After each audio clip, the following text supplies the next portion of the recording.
One of the main ways that we classify, order, and diagnose mental disorders and mental illnesses these days is by using what's called the DSM.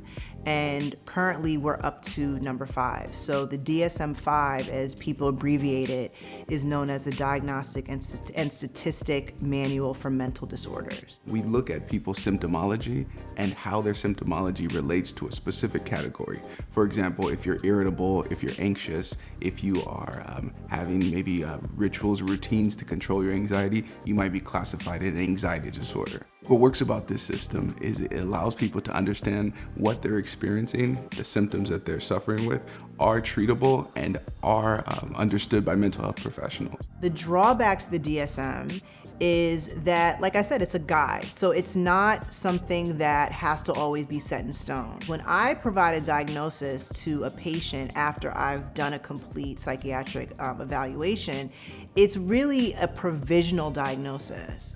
And that's important because it's not something that's set in stone. So the DSM is great because it's a guide, but you have to take other factors into consideration.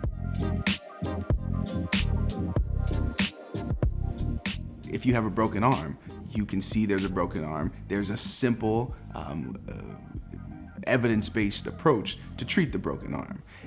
With mental health, it's not that simple. In terms of dealing with mental health issues, we like to take the spectrum approach, sort of your mental health processes, your psychology, your defense mechanisms, combined with your environment, your family, your friends, your work, your social status has a lot to do with how you experience mental health problems and how you cope with mental health problems. I've definitely gone into situations where I thought a patient was depressed, and then 2 days later, once they become manic, I realized they're not just depressed. They may also be bipolar. They may be exhibiting, anxiety. So it basically, the mental health spectrum enables clinicians to be able to take everything into account when it comes to a person and not just viewing them as a mental illness checklist. We're a melting pot in this country. That means that there are many individuals here who are from different cultures, different ethnic backgrounds, and who would experience mental health differently.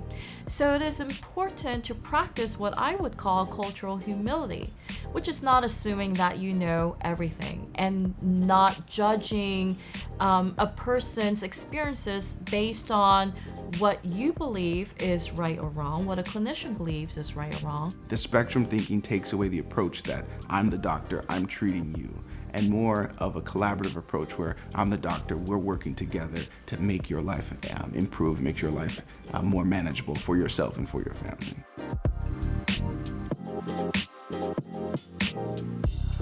It's really important as a consumer to educate yourself and to be informed of what the evidence-based treatment is for the different illness that you're seeking treatment for.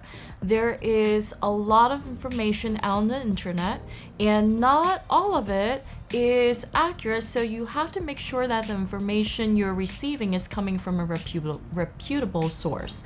Also, interview your therapist, finding out how many patients of this condition have they treated, and the magic word here is successfully.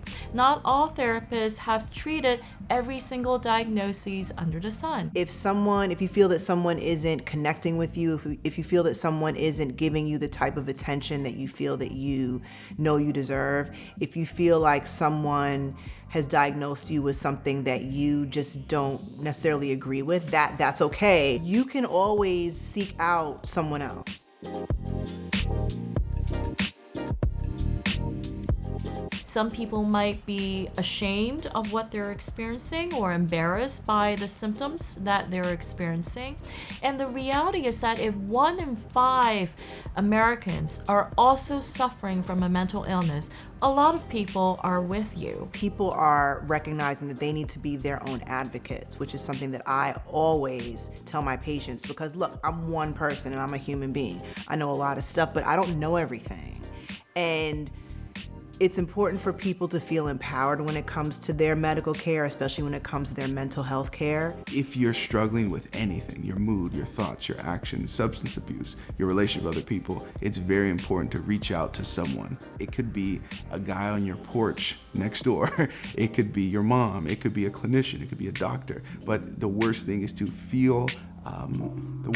suffer silently and not reach out for help.